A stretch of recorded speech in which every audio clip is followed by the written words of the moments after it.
নমস্কার বন্ধুরা, আমি সুস্মিতা চলে এলাম তোমাদের সামনে আজকে আবার তোমাদের সাথে ডেলি ব্লগ নিয়ে। এখন থেকে তোমাদের সাথে প্রতিদিনই ডেলি ব্লগ দেওয়া শেয়ার করব, কারণ কদিন যেহেতু ঘুরতে গেছিলাম, শরীর খারাপ ছিল, তোমাদের সাথে অনেক দিনই সেরকমভাবে ভিডিও দিতে পারিনি। তাই এখন থেকে চেষ্টা করব আবার প্রতিদিনের মতন যেমন আমি ভিডিও দিতাম সেরকম ভিডিও দেওয়ার চেষ্টা করব। আর এই দেখো আজকে করব কী কী রান্না, সেটাই তোমাদের ছোট্ট ছোট করে একটু শেয়ার করছি, তাই স্কিপ না করে পুরোটা তোমরা দেখো। আশা করি তোমাদেরও খুব ভালো লাগবে। যদি ভিডিওটা ভালো লাগে একটু লাইক কমেন্ট শেয়ার করে দিও। আর যারা আমার চ্যানেলটা নতুন দেখছো তারা প্লিজ বন্ধুরা সাবস্ক্রাইব করে দিও। ফেসবুক পেজ থেকে দেখে থাকলে প্লিজ বন্ধুরা ফেসবুক পেজটা ফলো করে দিও, সাপোর্ট করো, ভালোবাসা দিও আর আশীর্বাদ করো। তোমাদের আশীর্বাদ ভালোবাসাটা অবশ্যই আমার প্রয়োজন, যেন আশীর্বাদ ভালোবাসা আমি আরও দূর এগিয়ে যেতে পারি, তোমরা সাপোর্ট করো। আর এখানে দেখো আজকে করব ডাল, টমেটো ডাল আর করবো পমফ্লেট মাছ। তার জন্য এখানে পমফ্লেট মাছগুলোকে আগে ভালো করে ধুয়ে রেখে দিয়েছিলাম পরিষ্কার করে। আর এখানে একটু লবণ আর হলুদ দিয়ে মাখাবো এবার। আর এখানে পাশে ডাল করবো বলে কড়ার মধ্যে তেল গরম হতেই আমি এখানে কালো জিরে ফোড়ন দিয়ে আর এখানে টমেটোগুলোকে স্বাদ মতো লবণ দিয়ে চাপা দিয়েছিলাম মজি দিতে। তারপর দেখো এখানে ডালটা কিন্তু হয়েও গেছে, ফুটেও গেছে। তার এখানে আমি পাশে চাটা দুধ জলটা বসিয়ে দিয়েছিলাম।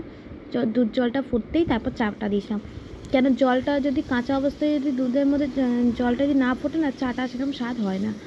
তা আমি এরকম করে দুধ জলটা ফুটলে তারপর চা পাতা যা দিই। তোমরা কে কে এরকম করে চাটা করো অবশ্যই কমেন্ট করে জানিও বন্ধুরা একটু। আর এখানে দেখো আমি এখানে পমফ্লেট মাছগুলো লবণ হলুদ মাখিয়ে রাখার পর এক এক করে সমস্ত কিন্তু আমি ভেজে নিয়েছিলাম। আর আজকে পমফ্লেট মাছটা করবো পুরো ঝাল করবো, কারণ এই ঝালটা আমার ছেলে আর হাজব্যান্ড দুজনেই পছন্দ করে। এখন কী জানি না কেন ওদের এখন ডিমের ডিমের এরম করে একটা ডিমের কাই, মাছের কাই এরকম নাকি পছন্দ। তো ওদের আশাতেই এরম করেই ইচ্ছাতেই এরম করেই বানাই এখন। তো এখানে পেঁয়াজ কুচি, রসুন কুচি, আদা কুচি, লঙ্কা কুচি সমস্ত কিছু আমি এখানে ভালো করে কুচিয়ে নিয়েছিলাম। নিয়ে তেলের মধ্যে গরম হতে কালো জিরে ফোড়ন দিয়ে আমি এখানে সমস্ত কিছু ভালো করে মজিয়ে নেওয়ার পর একটু সামান্য জল দিলাম যাতে ভালো করে মজে যায়। এখানে স্বাদ মতো লবণ দিয়েছিলাম, হলুদ দিয়েছিলাম, লঙ্কা গুঁড়ো দিয়েছিলাম। তোমার সাথে ভিডিওটা করছি, হয়তো আমার গলার ভয়েসটা বুঝতে পারছো, শরীরটা খারাপ তো। আর গলাটা প্রচণ্ড ঠান্ডায় ধরে আছে, অনেক দিন ধরেই শরীরটা গলা ব্যথাটা কিছুতেই ছাড়ছে না, গলাটা ধরেই আছে।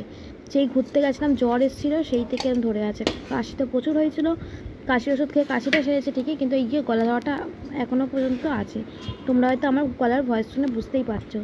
তো যাই হোক, এখানে দেখো মাছের চাইটা দেখো একটু জল দিয়েছিলাম, পরে স্বাদ মতো লবণ দিয়ে আর জল দিয়ে ফুটতে আমি মাছগুলোকে দিলাম। মাছগুলো একটু কিছুক্ষণ ফুটুক, আর এতে আমি একটু লাল হওয়ার জন্য কাশ্মীর লঙ্কাগুলো দিয়েছিলাম। দিয়ে দেখো মাছটা হয়ে গেলেই নামিয়ে নেবো। তা তোমরাও কে কেমন করে পমফ্লেট মাছ রান্না করো অবশ্যই চটপট কমেন্ট করে জানিও বন্ধুরা। তাই ফাইনালি দেখো তোমার সাথে গল্প করতে করতে কিন্তু আমার সমস্ত রান্না রেডি হয়ে গেছে। তা আজকে বেশি কিছু রান্না করিনি, একদম সিম্পল রান্না করেছিলাম, একদম যেটা সাধারণ। ভাত করেছিলাম, পমফ্লেট মাছের লাল লাল ঝালটা কেমন হয়েছিল তোমরা কমেন্ট করে জানিও তো বন্ধুরা।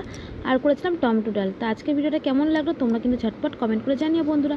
আর তোমরা আমার ভিডিও কারা কোথা থেকে দেখছো সেটাও কিন্তু ঝটপট কমেন্ট করে জানিও। আজকের মতো টাটা, দেখাবে নেক্সট ভিডিওতে। সবাইকে ভালো থাকবেন, সুস্থ থাকবেন।